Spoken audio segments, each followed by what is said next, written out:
Now, the government is in the process of designing the Kenya Youth Development Bill. Youth Affairs, Arts and Sports Cabinet Secretary Ababu Namwamba says the legal instrument seeks to support young people's growth, independence, and also promote their active citizenship alongside empowerment to improve their living standards. Namwamba, who launched the National Youth Week right here in Nairobi, Kenya, challenged the youth to take advantage of the opportunities presented to them as a means of securing financial freedom.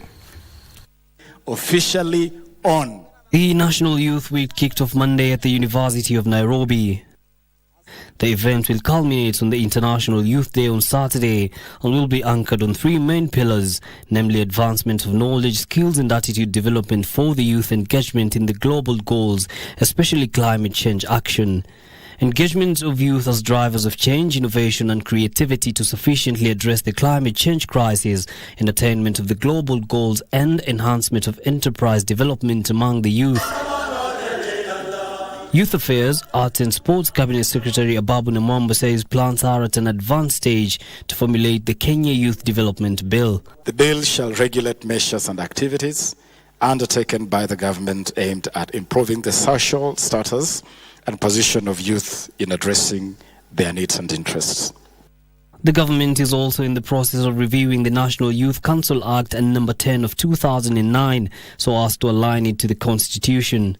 This will assist the ministry to ensure that all the youth concerns, needs and aspirations are integrated in the socio-economic setup at both levels of governance. And even this exposure that we are having now as we launch the Youth Week is going to take us places. And on Thursday, August 10th, the National Youth Council will lead discussion on fostering partnership towards achieving bottom-up economic transformation agenda. Joe is a fashion designer.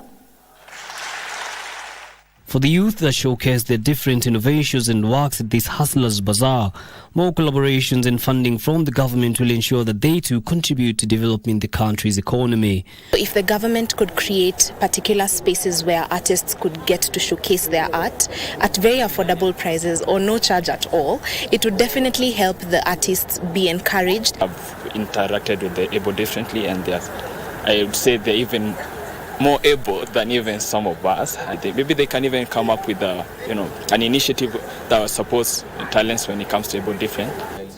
The National Youth Week will also have panel discussions on crucial topics affecting the youth. The week's-long celebrations that will come to an end on Saturday at the Moi International Sports Centre in Kasarani will not only seek to celebrate innovations by the youth, but also address matters affecting their daily lives. Yusufar reporting for Prime Edition in Nairobi.